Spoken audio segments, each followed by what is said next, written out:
In League of Legends, champions come and go, receiving reworks, overhauls, and sometimes complete redesigns.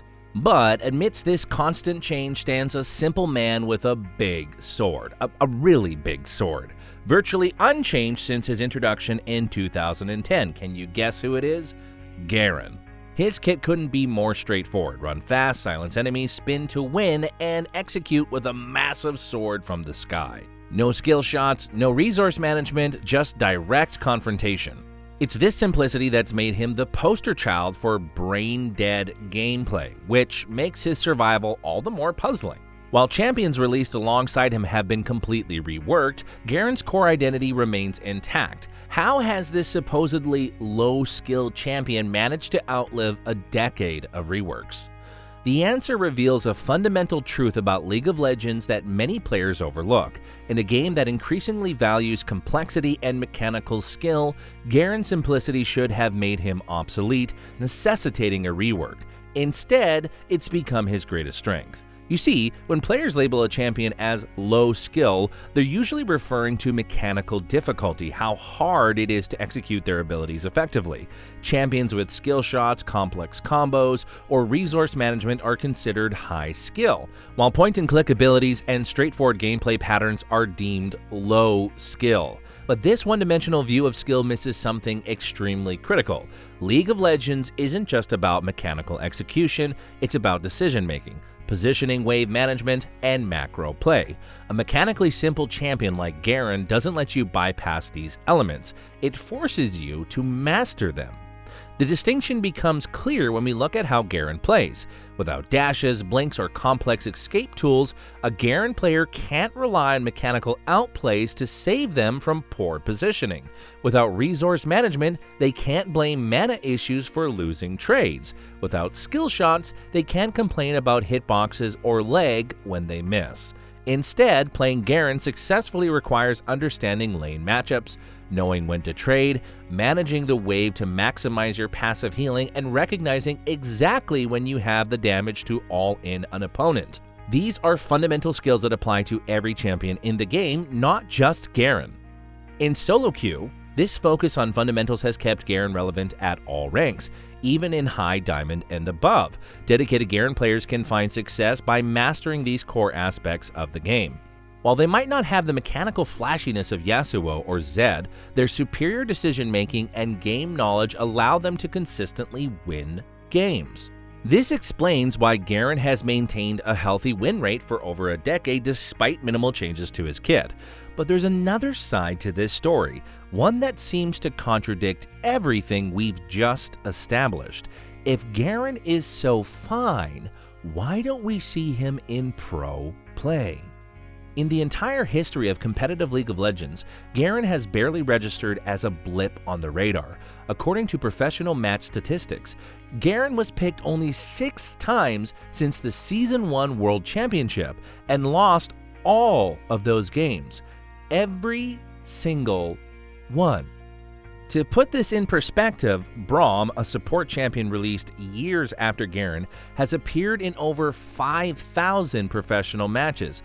Even Teemo, a champion rarely seen at the highest levels of play, has secured 8 wins in professional play since Season 3. For nearly a decade, Garen has been the only champion to never secure a professional victory. The situation became so notable that in 2019, a Reddit post gained significant traction by pointing out that Garen was the only champion that season not to be picked or banned even once in competitive play across all major regions. What followed was almost like a pity pick. G2 Esports, at the time considered one of the best teams in the world, decided to break the streak and lock in Garen during a professional match. The player, Wonder, was so unfamiliar with the champion that he was literally reading through Garen's abilities while waiting for minions to spawn. Unsurprisingly, this impromptu Garen experiment ended in defeat. The stark contrast between Garen's enduring presence in solo queue and his absence in professional play says a lot. In a game that's continuously evolving, Garen has survived not despite his simplicity, but because of it. In professional play, Teams demand champions that serve multiple functions, providing CC, engage potential, split pushing power, or team fight presence. A champion must excel in at least one of these areas to justify selection. Garen's deficiencies become magnified at this level. His only CC is a single target silence. He lacks long-range engage tools, his teamfight impact is limited by his melee range, and his predictable approach makes him easy to counter-draft. Professional teams can coordinate perfectly to kite him, deny his all-in attempts, and neutralize his impact through strategic itemization.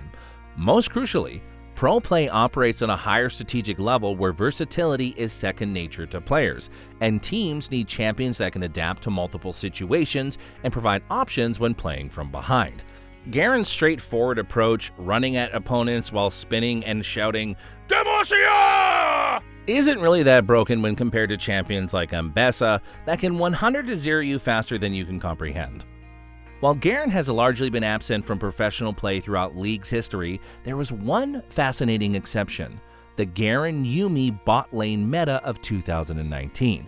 For a brief window, this unlikely pairing actually saw competitive success, with Garen finally securing professional victories when paired with this relatively new enchanter support.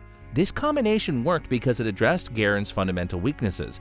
Yuumi provided the gap-closing power Garen lacked with her slows and root, while her healing and adaptive force empowered his spinning damage. Suddenly, the simple Juggernaut became a viable pick not despite his simplicity, but because of it. He was the perfect vessel for Yuumi's enhancements. The line between viable and non-viable champions isn't fixed. It shifts with meta changes, item reworks, and innovative pairings. Garen didn't suddenly become mechanically complex. The game's context simply aligned to make his straightforward approach valuable.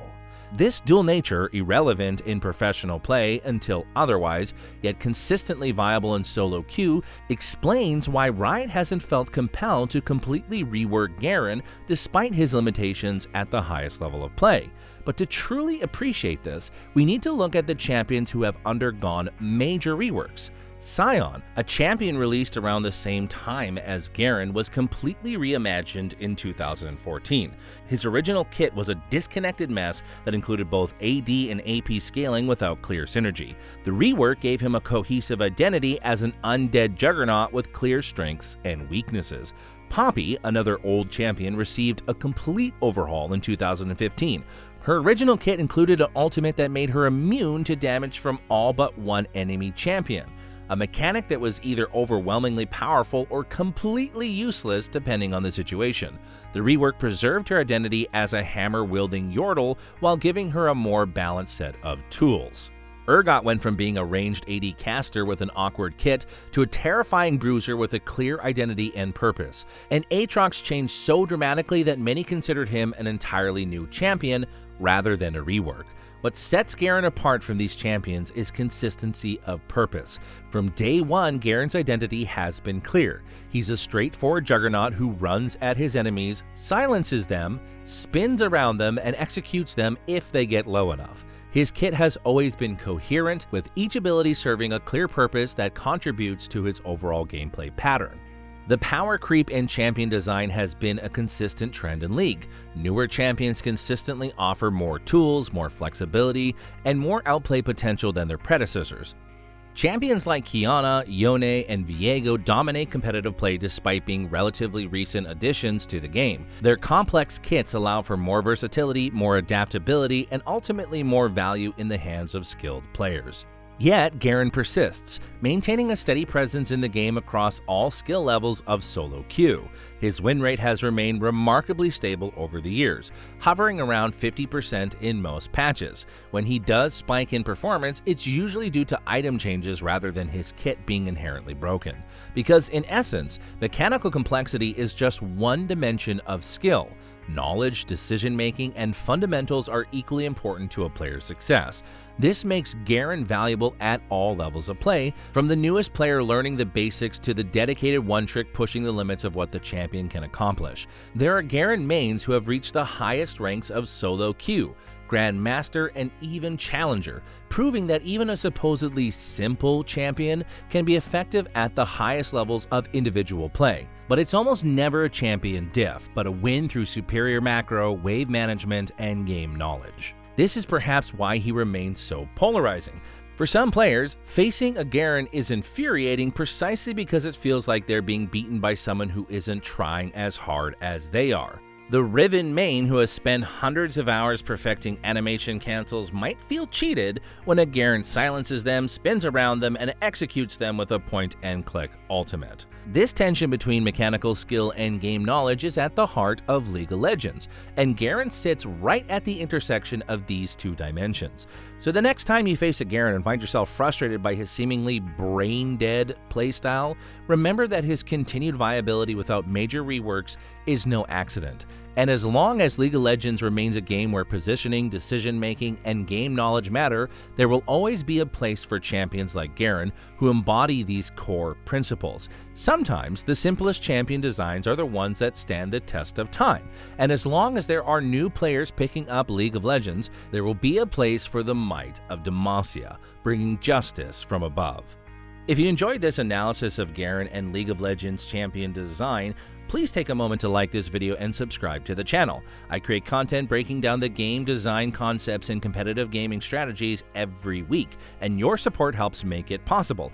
Hit that notification bell too so you don't miss my next video exploring another misunderstood champion.